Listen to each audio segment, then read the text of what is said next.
Hello student, आज हम देखने वाले हैं सरल रेखा एवं कोण चैप्टर में जो है कोण। पिछले वीडियो में आपने सरल रेखा के बारे में देखा है। इस वीडियो में हम पूरा जो है कोण के ऊपर जो है चर्चा करेंगे। प्रश्नावली का प्रश्न हल करने के लिए आप ये दोनों इंट्रोडक्शन वीडियो ध्यान से देखिए। पूरी अच्छे तरीके से समझ में आने के बाद प्रश्नावली के प्रश्न आसानी से आप हल कर सकते हैं। हेलो, मैं हूं परमानंद पटेल। स्वागत है आपका अपने चैनल पी.एन. पटेल क्लासेस पर। तो आइए देखते हैं कोण के बारे में।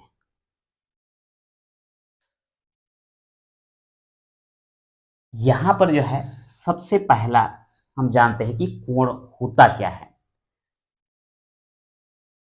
मैं सीधा सीधा जो है एक कोण बना करके आपको समझाने का प्रयास करता हूं। यहां पर अगर हम इसको देखें, ये आपका कोण कहलाता है। अब इसको हम परिभाषित कैसे करें? यदि दो किरण एक ही बिंदु से प्रारंभ होते हैं, बिंदु O ये आपका शीर्ष बिंदु है। इस बिंदु O से जो है एक किरण जा रही है OA और दूसरी किरण जा रही है OB। तो इन दोनों किरणों के बीच में जो झुकाव बनता है या घुमाव बनता है वही क्या कहलाता है? आपका कोण। आप इसको जो है कोण AOB ऐसा जो है हम दर्शा सकते हैं। यहां पर 3 अक्षर से दर्शाने का यह मतलब है कि आपका मध्य में जो बिंदु दिया गया है वहीं पर जो है आपका कोण बनता है। और OA और OB ये जो है दो किरण होते हैं। ये हर जगह जो है किरण नहीं दर्शाया जाता, कहीं कहीं केवल हम रेखाखंड के रूप में भी दर्शा देते हैं। जैसे यहाँ पर रेखाखंड OA, यहाँ रेखाखंड OB और इन दोनों के बीच में बनता है आपका कोण। तो ये जो है आपका कोण हो गया। दो रेखाखंड या दो रेखा या दो किरणों के मध्य जो झुकाव बनता है वही क्या कहलाता है? कोण। आइए देखते हैं कोण के प्रकार कौन कौन से होते हैं। तो यहां पर सबसे पहला है वो है शून्य कोण। शून्य कोण का मतलब अगर ये OA जो है, अगर हम इसको नीचे धीरे धीरे इधर लाते जाएं और ये OA जो है ठीक OB के ऊपर में ही आ जाए, तो इस कंडीशन में ये कोण का मान कैसा होगा? शून्य होगा। तब उसे बोला जाता है शून्य कोण। दूसरा है यहां पर सरल कोण। सरल कोण का मतलब अगर ये जो OA दिया गया है ये ऐसे चलते चलते इधर जो है आ जाए, मैं उसको अलग से लिख देता हूं। मान लेते हैं ये आपका A, O और ये है B। तो ये पूरा कोण जो है कितने का बनेगा?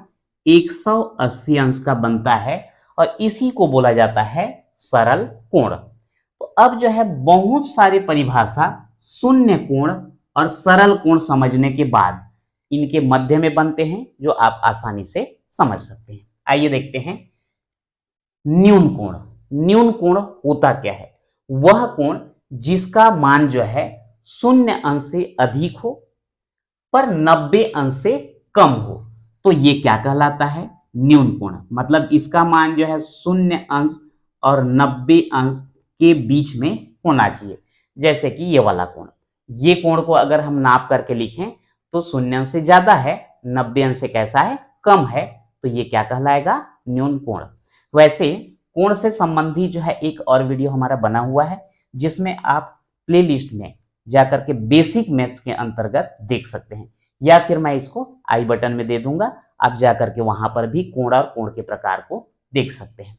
आइए और आगे देखते हैं। अगला है आपका समकोण। समकोण बोलने से ऐसा कोण जिसका मान कितना हो? ठीक 90 अंश हो, तो ये कहलाता है आपका समकोण। 90 अंश बोलने से बिल्कुल ये ऐसा हमको मिलेगा। ये है आपका एक किरण OB और इसमें ठीक लंबवत जो है बना दिया जाए तो ये जो है आपका ठीक क्या बनेगा? 90 अंश का कोण बनेगा और इसी को हम बोलते हैं क्या? समकोण। इसके बाद आता है अधिक कोण। तो ऐसा कोण जिसका मान 90 अंश से तो अधिक हो परंतु 180 अंश से कैसा होना चाहिए? कम होना चाहिए। तो इसको जो है थोड़ा सा इधर और झुका दें, ऐसा। तो ये जो कोण बनेगा आपका कौन सा कोण बन जाएगा? ये बनता है अधिक कोण। क्या बनेगा ये? अधिक कोण। इसके बाद आता है प्रतिवर्ती कोण। प्रतिवर्ती कोण बोलने से ऐसा कोण जिसका मान 180 अंश से अधिक हो पर 360 अंश से कैसा हो?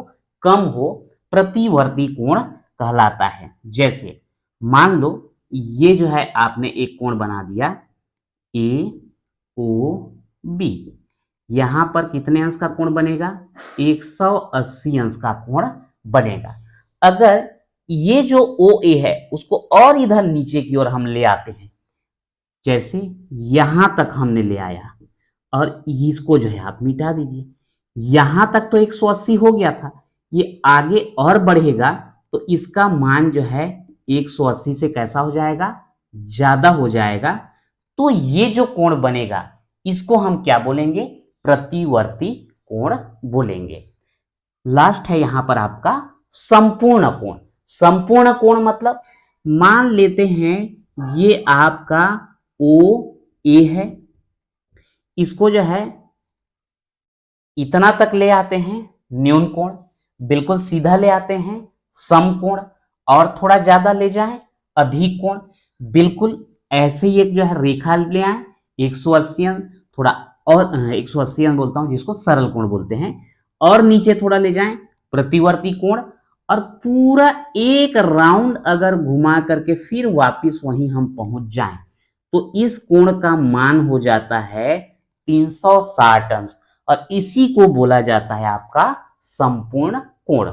तो शॉर्टकट में मैंने एक बता दिया है कि शून्य कोण यानी कि जिस कोण का मान शून्य अंश हो, सरल कोण जिस कोण का मान 180 अंश हो, न्यून कोण वह कोण जिसका मान शून्य अंश से अधिक हो पर 90 अंश से कम हो, न्यून कोण। समकोण वह कोण जिसका मान ठीक 90 अंश हो, समकोण कहलाएगा। अधिक कोण जिसका मान 90 अंश से तो अधिक पर 180 अंश से कम हो, ये अधिक कोण। प्रतिवर्ती कोण जिसका मान 180 अंश से अधिक पर 360 अंश से कम हो, प्रतिवर्ती कोण कहलाता है। और संपूर्ण कोण जिसका मान जो है 360 अंश हो, ये कहलाता है आपका संपूर्ण कोण।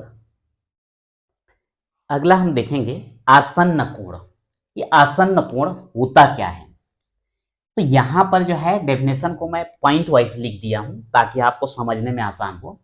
जब दो कोण एक ही शीर्ष पर बने हो, दो कोण रहेगा पर दोनों का शीर्ष एक रहेगा, उनकी कोई एक भुजा दोनों में उभयनिष्ठ हो, और तीसरा है एक कोण दूसरे में समाहित ना हो, मतलब ओवरलैप नहीं होना चाहिए, तब ऐसे कोणों का जो जोड़ा होता है उसको हम बोलते हैं आसन्न कोण।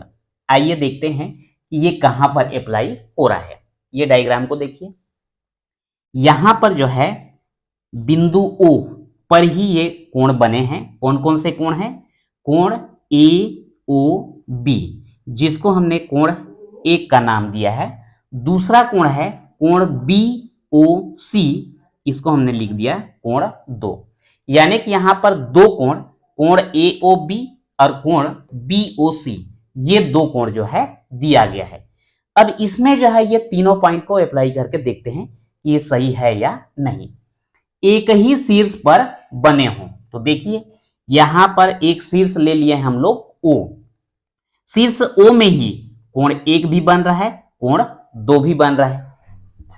पहला तो अप्लाई हो गया।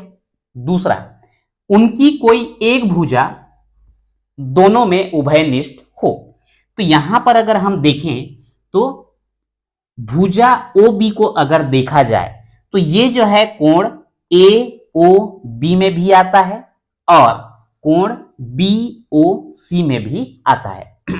यानी कि ये दोनों कोण में उभयनिष्ठ भुजा कौन सा हो गया? OB हो गया। एक ही शीर्ष बोलने से कौन सा शीर्ष हुआ? शीर्ष O, और एक भुजा उभयनिष्ठ बोलने से कौन सा भुजा उभयनिष्ठ हो गया? भुजा OB जो है उभयनिष्ठ हो गया। तीसरा पॉइंट है एक कोण दूसरे में समाहित न हो, ये तीसरा है। तो तो यहां पर कोण एक अलग है, कोण दो अलग अलग है, यानी कि एक दूसरे में समाहित नहीं है। ये तीसरा पॉइंट थोड़ा सा आपको कंफ्यूज करेगा कि कैसे एक कोण दूसरे में समाहित नहीं है। तो आगे हम लोग और एग्जांपल देखने वाले हैं, वहां पर आपका क्लियर हो जाएगा। तो यहाँ पे ये जो हम देखे हैं डायग्राम नंबर 1 है ना, नंबरिंग कर देता हूं। तो ये डायग्राम नंबर 1 जो हम देख रहे हैं, यहां पर कोण AOB और कोण BOC ये दोनों क्या कहलाएंगे, आसन्न कोण कहलाएंगे। यहां पर मैं एक सेकेंड डायग्राम ले लिया हूं, यहां पर भी हम कोण 1 और कोण 2 लिए हैं। कोण AOB कोण 1 कहलाएगा, कोण BOC ये जो है कोण 2 कहलाएगा। ये भी आसन्न कोण हैं, कारण एक ही शीर्ष पर बने हो, तो यहां पर दोनों कोण जो है शीर्ष बिंदु O पर बने हैं। उनकी कोई भुजा दोनों में उभयनिष्ठ हो, तो यहां पर भुजा OB को अगर देखा जाए तो दोनों कोण में आते हैं। कोण AOB में भी आता है OB, और कोण BOC में भी आता है OB। तो इस प्रकार से अच्छा, ये कोण और ये कोण दोनों अलग अलग हैं, एक दूसरे में समाहित नहीं है। तो ये आपका डायग्राम 1 और डायग्राम 2, यहां पर दोनों जो है कोण 1 और कोण 2 यहां पर भी आसन्न कोण है, कोण 1 कोण 2 यहां पर भी आसन्न कोण है। अब अगला देखते हैं कि ये कंफ्यूज कहां करता है हमें, किस टाइप के और कोण हैं जो आसन्न कोण जैसे तो दिखते हैं पर होते नहीं। तो आइए देखते हैं डायग्राम नंबर 3। मान लेते हैं यहां मैं कोण बना दिया, ये हो गया एक कोण, और ये हो जाता है आपको एक कोण, कोण 1 और यह है कोण 2। यहां पर O ये हो जाएगा A B C और D, ये आपका दिया गया है डायग्राम। जैसे कि यहां पर भी हम दो कोण बनाए हैं, कोण 1 जो कि है कोण AOB और कोण 2 जो कि है कोण COD। तो यहां पर भी दो कोण बना हुआ है। अब देखते हैं कि ये जो है आसन्न कोण कहलाएंगे या नहीं। तो पहला पॉइंट हम देखें कि एक ही शीर्ष पर बने हैं, तो यहां पर कोण 1 भी शीर्ष O में बना है, कोण 2 भी शीर्ष O में बना है, यानी कि पहला पॉइंट जो है इसमें अप्लाई होता है कि दोनों कोण जो है एक ही शीर्ष पर बने हैं। दूसरा, उनकी कोई भुजा उभयनिष्ठ, दोनों में उभयनिष्ठ हों। तो आप देखेंगे कि यहां पर कोण 1 जो बन रहा है, इसके लिए भुजा OA और भुजा OB है, जबकि कोण 2 के लिए देखा जाए तो भुजा OC और भुजा OD है, यानी कि इन दोनों कोण को बनाने के लिए कोई भी एक उभयनिष्ठ भुजा नहीं है। इसके लिए दो अलग अलग भुजाएं हैं, इसके लिए दो अलग अलग भुजाएं हैं, यानी कि यहां पर सेकेंड पॉइंट जो है ये अप्लाई नहीं होता, जिसके कारण ये कोण 1 और कोण 2 जो है आसन्न कोण नहीं कहलाएंगे। ठीक, अगला देखते हैं डायग्राम नंबर 4। अगर हम यहां पर जो है एक कोण बना दें, A यहां पर ले लेते हैं B, ये हो गया आपका कोण 1, और यहां पर जो है OAB, यहां C और D ले लेता हूं, यहां पर एक कोण बन जाता है 2। अब इस जगह जो है ये तीनों शर्त हम लागू करके देखते हैं।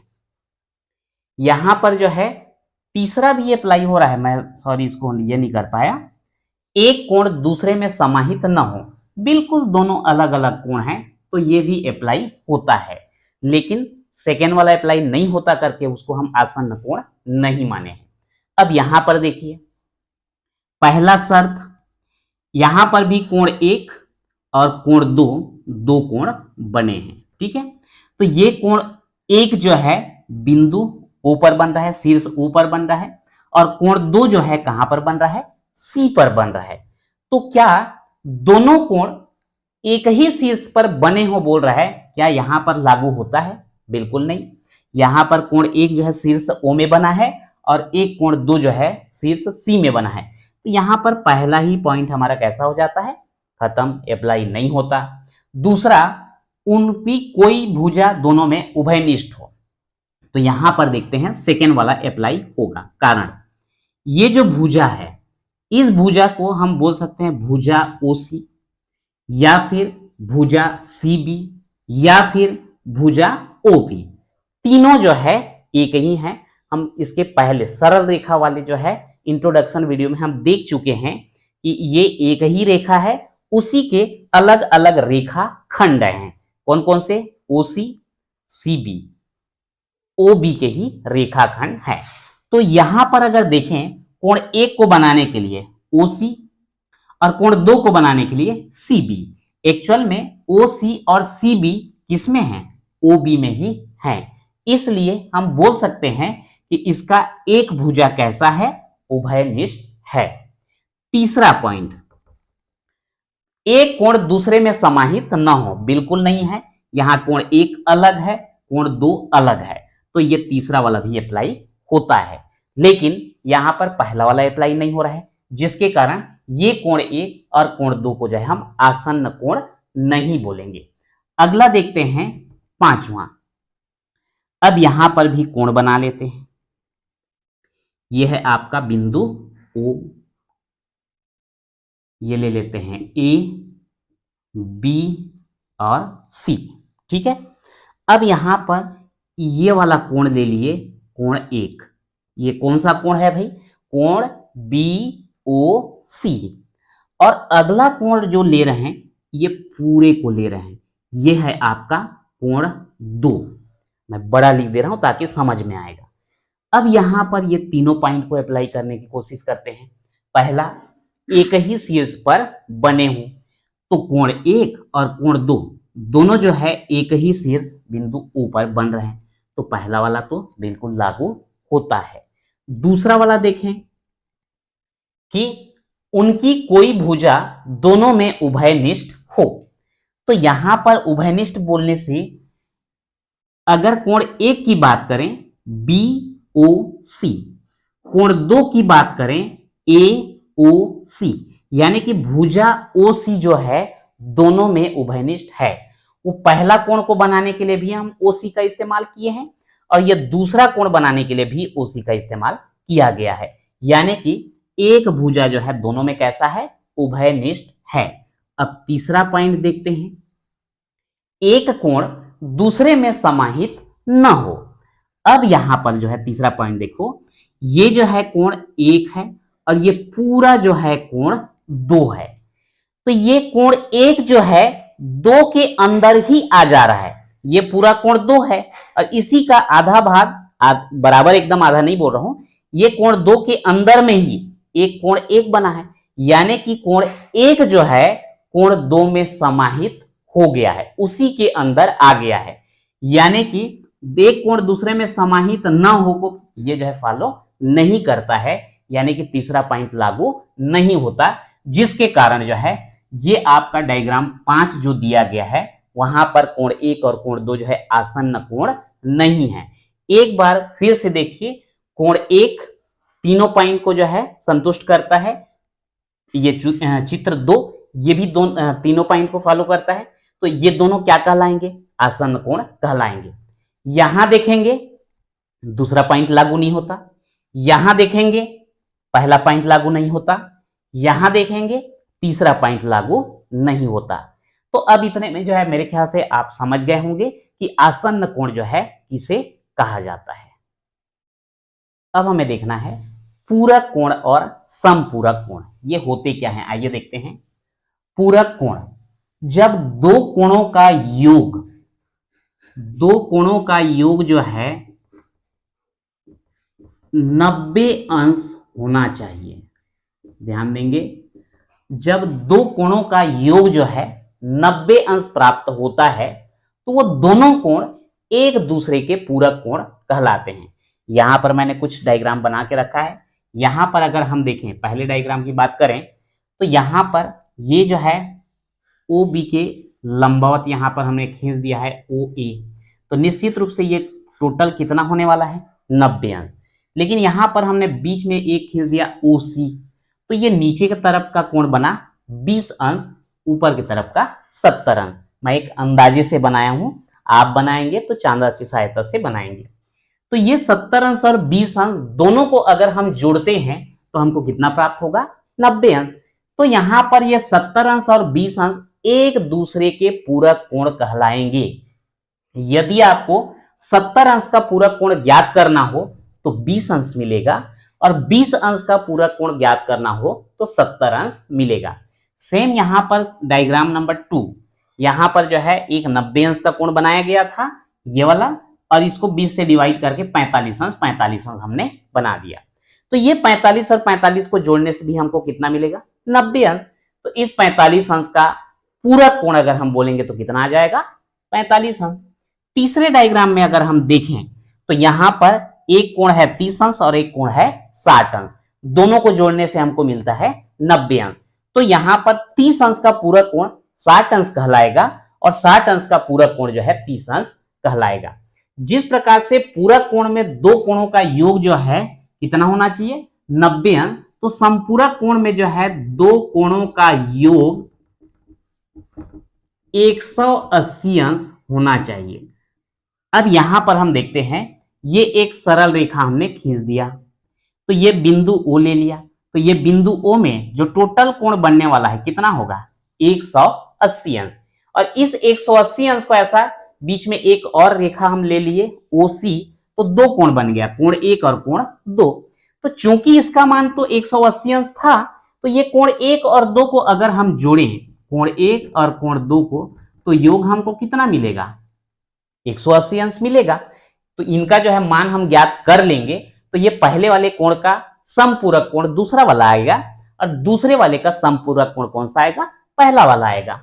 अगर हम ये जो OC लिए हैं लंबवत ले लें, ये भी 90 अंश, ये भी 90 अंश, इन दोनों का योग भी कितना आएगा? 180 अंश। तो यहां पर भी ये एक दूसरे के समपूरक कोण कहलाएंगे। सेम कंडीशन यहां पर भी है, यहां भी कोण 1 और कोण 2 को जोड़ोगे तो दोनों का योग जो है 180 अंश प्राप्त होगा। तो ये तीनों ही कंडीशन में पहले कोण का समपूरक कोण दूसरा वाला होगा और दूसरे कोण का समपूरक कोण जो है पहला वाला होगा। कोण में अब देखते हैं शीर्षाभिमुख कोण। तो शीर्षाभिमुख कोण को देखने के पहले हम थोड़ा सा देख लेते हैं समांतर रेखा एवं प्रतिच्छेदी रेखा। आपने ये पिछले क्लास में पढ़ चुका है 8वीं क्लास में, फिर भी एक बार रिपीट करता हूं। समांतर रेखा किसको बोला जाता है? तो किसी भी समतल में खींची गई ऐसी दो रेखाएं जिनके बीच की लंबवत दूरी हमेशा जो है एक समान रहे, तो वो दोनों रेखा क्या कहलाएंगे? समांतर रेखा कहलाते हैं।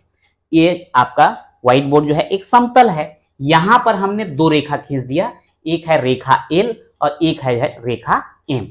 अब यहां पर अगर इस जगह में आप दूरी ज्ञात करना चाहते हैं दोनों का, तो यहां से जो है आप एक लंब खींच दीजिए इसमें, और ये जो दूरी हमको मिलेगा, मान लेते हैं ये दूरी को ले लिए AB।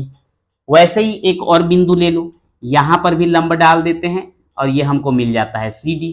यदि AB और CD दोनों आपस में कैसे हो गए? बराबर, तो ये दोनों रेखा आपस में क्या कहलाएंगे? समांतर रेखा कहलाएंगे। समांतर रेखा में जो है एक दूसरे के बीच की लंबवत दूरी हमेशा एक समान होता है।